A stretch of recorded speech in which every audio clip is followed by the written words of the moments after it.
So at the time of recording, I've just finished uploading my Dragon Skill prioritization video, where I made a chart going over all the different synergy types and how I would order purchasing all these different Dragon Skills, and going into all the specifics of why.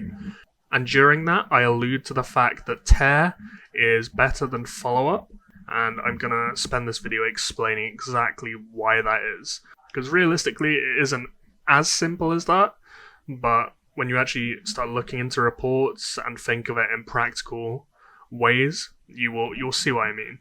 So I have a series of reports here.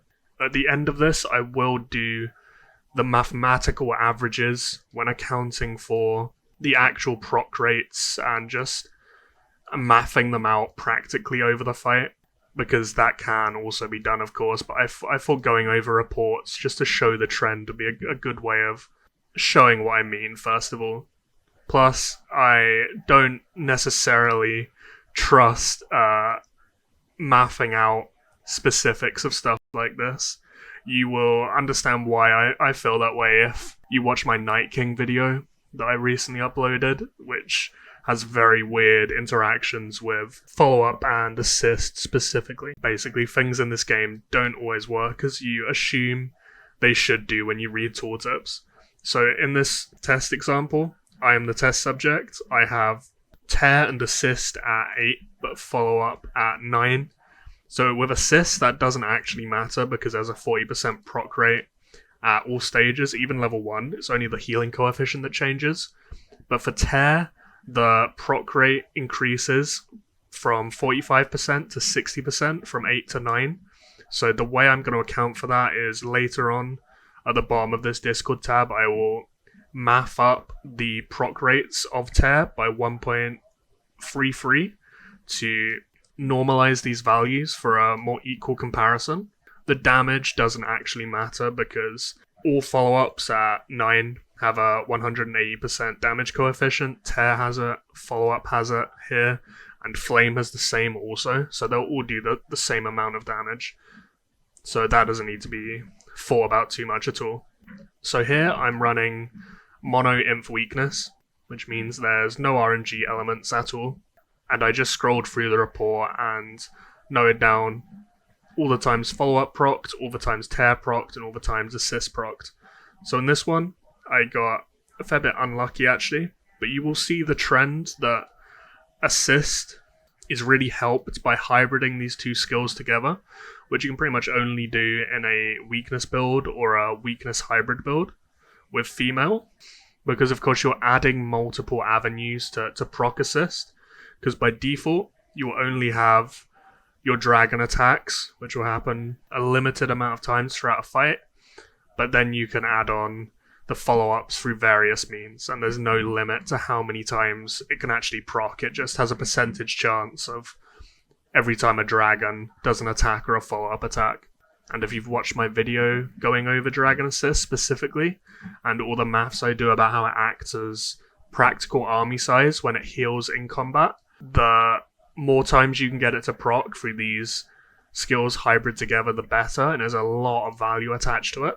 So here, assist procs the most, then Tear, then follow-up.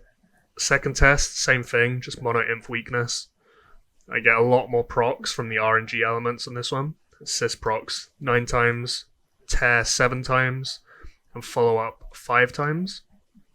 And on the second or third test, I change it up and run double weakness. So still no Layla, but there's Lats and Enzo with Inf and Cav to multi-proc weakness through Jamie.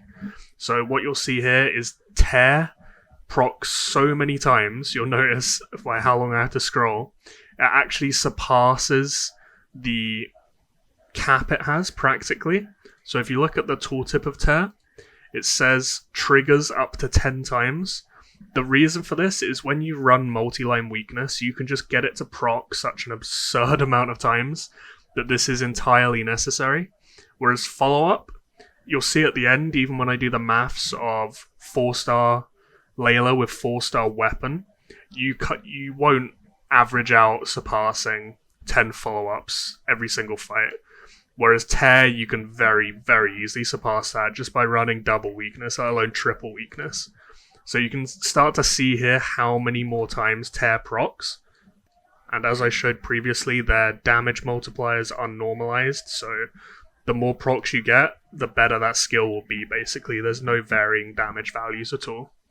Then I add in Layla in the mix, so it's mono weakness, but with Layla, with 4 females to proc off. And even in that test, Tear procs as many times as follow-up does, which I wasn't actually expecting when I actually tested this.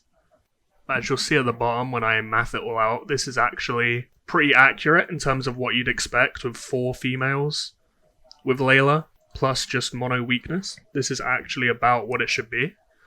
And then the 5th test, the exact same thing, mono inf weakness with Layla, 4 females. I get very unlucky on follow-up somehow, and it only procs once. That is very unlucky. It should realistically be procking at least 5 times, I think, mathematically. Not entirely sure how I got that unlucky, but this is just how RNG elements work.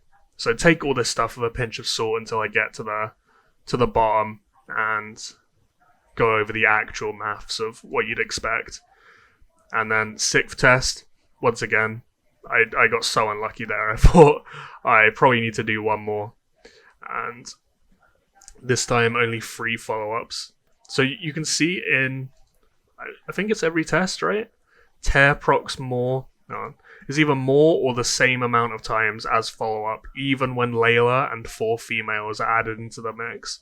So when practically testing it, Tear felt just so much better than follow-up.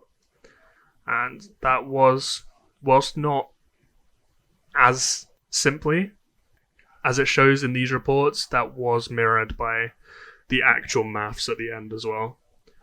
So if we go down here, this is the totaled amount of procs of all of them throughout those 6 tests.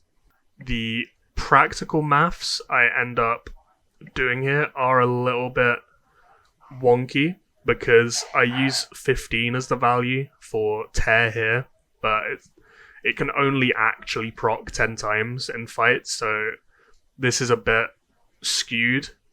As I say here, take all with a pinch of salt until I get to the maths just below this. So overall across the fight here for me, across these various situations, mono weakness and then multi-line weakness and then 4 females as a hybrid 3 times, Tear procced 2.66 times more than follow-up did. And this is for sure an unfair test because Layla weapon does scale in more follow-ups just through more commander actives, whereas Jamie weapon doesn't have that effect because he just ramps the multiplier up rather than adding more weakness attacks so he can get more Tear procs. But the trend is pretty obvious that Tear is better than follow-up. In the numbers here, you can see it's just so much higher in terms of the average procs per fight, even if it is skewed by that double weakness report in there. And then when you think of it as damage, the way normal dragon attacks work is they hit all 5 lineups, whereas the follow-up attacks only hit 1 lineup for 180% damage. So the maths on this will mean to have the average damage of 1 normal dragon attack, you'll need 2.8 follow-up procs at level 9. So Tear here for me yielded an average of 4 extra dragon attacks, whereas follow-up was only 1.5 extra dragon attacks. All of that, though, is very unreliable information. When you actually do the proper maths on it, this is how it turns out. So this is much more trusted information. So I mapped out the amount of normal attacks, or weakness attacks, after Lat started healing in the first report. Mathematically, you could potentially assume that would be 125 weakness attacks because it's 5 lineups in 25 seconds, but they don't actually attack once per second. There tends to be gaps in there where they don't, and they skip seconds, and it can be quite weird when you look through reports, so it'll be like 3 lineups hit in 1 second, and then 2 lineups in the next second, and then 4 in the second after that. But with that amount of weakness attacks, it will be, because of the 60% chance every 10 seconds, as shown here, that will average out to being 6 tear procs per fight going off these attack numbers. But the thing you have to realize is that is by far the worst case scenario even remotely possible for weakness and tear, because it's 1 line and there's no healer weapon. So if you have 2 lines or 3 lines, you can effectively just multiply up that 6 number according to how many lines there are, and the healer weapon would take it above this threshold to add another multiple of 10, which will be another 0.6 procs when using the 60% chance. I thought about maybe counting it as going to 120, but as I said previously, it doesn't add 5 attacks per second. It just isn't how it practically works out. So I thought it'd be safest to assume it would end up at like 118 or something, I don't know. So if you have the healer weapon, it will be 6.6 and then multiplied up by 2 and then by 3. So when comparing that to follow-up, commanders of 4 stars will, by default, use their actives at 11 seconds, 21 seconds, 30 seconds, and 40 seconds. So that'll be 4 times a fight. And then 5 commanders, so it will be 20 actives throughout the fight. 20% of 20 is, of course, 4. So it'll be 4 follow-up procs on average if you have no Layla. So in something like the Mono-Inf report at the top with no Layla and just full-on weakness commanders, that would be roughly what you're getting, is about 4 follow-ups on average, which is of course way below the worst case scenario for tear. Although admittedly, the actual worst case scenario for tear is 0 if you're not weakness attacking, but that isn't how I've approached this. If you add Layla into the mix, the average value of every active casting will be 1.59, so it goes from 1 average active casting to 1.59 when you actually do the maths on the multipliers here. I'm not going to hash this stuff out over again, but it's all in the female synergy guide I made a little while back. So when you do those maths again through these numbers, it will come out as 6.36 follow-up procs with a full female lineup. So that puts it about the same as 1 line of weakness will end up as. So something like a female weakness hybrid with Jamie, Andrea, Lats, Haley, and Arya, that would probably be around that 6 proc value that is up there with 1 line of weakness. When you add in the 4-star weapon for Layla into the equation, that will take it up to 8.36 follow-up procs, and that is very much the best case scenario you're getting with follow-up, because you have to run all 5 females and have 4-star weapon on Layla to get that. So you can see that the very top value you can possibly get from follow-up is way below even the middling best case scenarios for tear, because even 2 lines of weakness will be bypassing that 10 proc limit that tear has, even if you don't have the weapon. And I guess the main comparison will be a full female lineup with Layla compared to just a 1-line weakness build. The issue is, unless you have the F5 commanders like Cersei and Dany or Sanel, a full female lineup just won't be able to compete at the mid-spender bracket with a female weakness hybrid. So this value will be dropping down just by default closer to this 4 value, at least by a bit, which will, if you're built properly at least, mean that tear will be better in basically all scenarios. And I think this is another reason why weakness and weakness hybrids are performing so well compared to everything else at the mid-spender bracket, because this tear assist follow-up trio is just so good, and it fits seamlessly into the most min-maxed builds anyway. And it really adds effectiveness to the weakness builds. The fact that you can gain the benefit of follow-up in, say, a multi-line weakness build. So you'll be hitting the cap of 10 through tear just from having 2 lines.